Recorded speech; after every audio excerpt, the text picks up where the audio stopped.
सिंधुदुर्ग जिल्ह्यासह इतर जिल्ह्यातील ताज्या घडामोडी पाहण्यासाठी सिंधुदुर्ग 24 तासला सबस्क्राइब करा आणि बेल आयकॉनवर क्लिक करा। सिंधुदुर्ग 24 तास सदैव तुमच्या सोबत। पुढील बातमी पाहणार आहोत विस्तारात। देवगड तालुक्यातील गिरिये बुद्धविहार येथे आयोजित भगवान गौतम बुद्ध आणि डॉक्टर बाबासाहेब आंबेडकर यांच्या संयुक्त जयंती महोत्सवात विविध धार्मिक, सामाजिक आणि सांस्कृतिक कार्यक्रमांना उत्स्फूर्त प्रतिसाद मिळाला।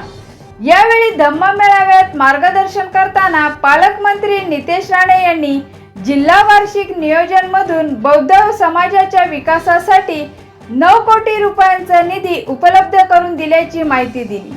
तसेच सिंधुदुर्ग जिल्ह्यात वाडी वस्त्यांतील जातीवाचक नावांमध्ये बदल करण्याचा ऐतिहासिक निर्णय घेत आदर्श निर्माण केल्याचा विश्वासही त्यांनी व्यक्त केला। पाहूया यावेळी पालकमंत्री नितेश राणे नेमके काय म्हणाले।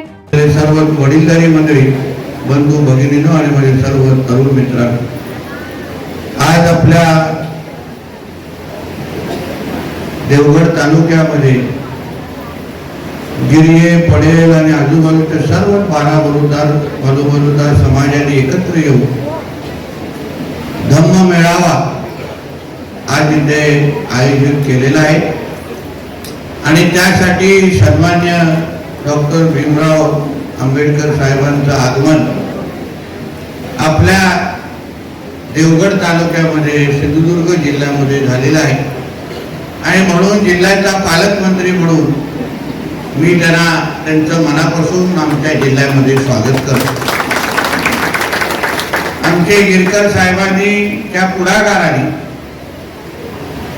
या भागामध्ये किंबहुना या तालुक्याचे संपूर्ण बौद्ध समाज एकत्र करून एक अतिशय महत्त्वाचा हा कार्यक्रम त्यांनी त्यांच्या नेतृत्वात आणि अन्य सर्व जे काही मंडळ आहेत त्यांच्या नेतृत्वात इथे आयोजित केलेला आहे।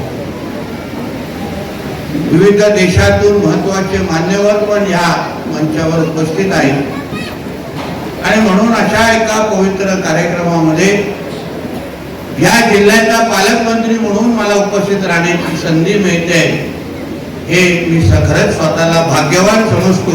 याचा मी आवर्जून इथे उल्लेख करतो।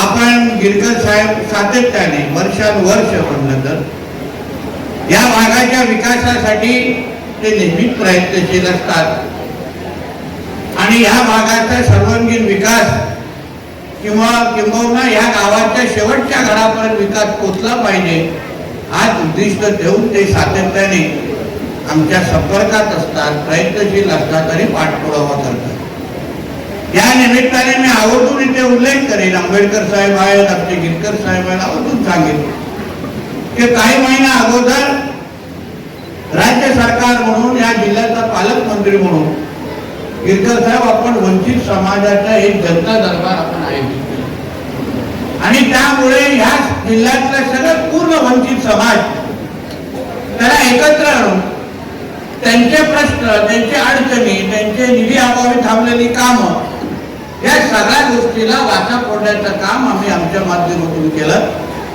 आणि मी अभिमानाने सांगू शकतो की महाराष्ट्रातला हा असा पहिला झालेला प्रयत्न होता एवढं संपूर्ण वंचित समाजाला आपण एकत्र आणू शकतो आणि म्हणून त्यानंतर त्याच्यामध्ये आलेले सगळे जेवढे निवेदनं होती त्या निवेदनाच्या अनुसार येणारा आता जिल्हा नियोजन समिती आणि समाज कल्याण निधीतून जवळपास 9 कोटीची निधी आपण ह्या विविध सगळ्या विकास कामाला आता तिथे देणार आहोत जेणेकरून समाजाच्या, बौद्ध समाजाच्या, आंबेडकरी समाजाच्या उन्नतीसाठी, विकासासाठी ज्या ज्या गोष्टी गरजेच्या आहेत, ज्या ज्या गोष्टी आपण करू शकतो त्या सगळ्या गोष्टी शासन म्हणून, पालकमंत्री म्हणून आम्ही करण्यासाठी कटिबद्ध आहोत हाही विश्वास तुम्हाला मी आजच्या निमित्ताने देतो। एक अजून एक ऐतिहासिक निर्णय जो आपण गिरकर साहेब इथे घेतला की आपल्या सिंधुदुर्ग जिल्ह्यामध्ये ज्या जातीवाचक नावं होती वाड्या वस्त्यांना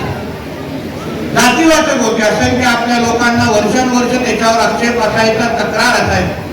आपला सिंधुदुर्ग जिल्हा आंबेडकर साहेब राज्यात, देशात पहिला जिल्हा ठरला ही सगळी जातीवाचक नावं आपण बदलली आणि लोकांच्या इच्छेप्रमाणे आपण आता त्याला नाव सुरू केलं। या पद्धतीचं काम आपण आपल्या जिल्ह्यामध्ये करतोय आपण आम्हाला आज जसं ह्या कार्यक्रमाच्या निमित्ताने आलात, आपण अशाच पद्धतीचं मार्गदर्शन जेव्हा जेव्हा शक्य असेल तेव्हा आम्हाला करावं असं विनंती आणि अपेक्षा या निमित्ताने व्यक्त करेन.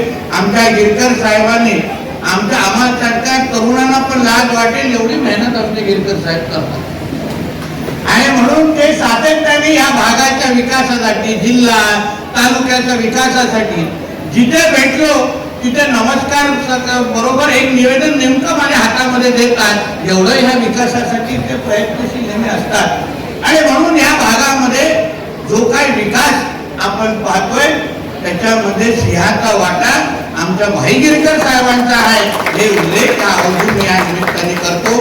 परत एकदा या धम्म मेळाव्याच्या निमित्ताने जे काही तालुक्यामधून जिल्ह्याच्या कानाकोपऱ्यातून जे काही आमचे बांधव आलेले आहेत, भगिनी आलेले आहेत, त्यांचं ह्या निमित्ताने मनापासून स्वागत करतो.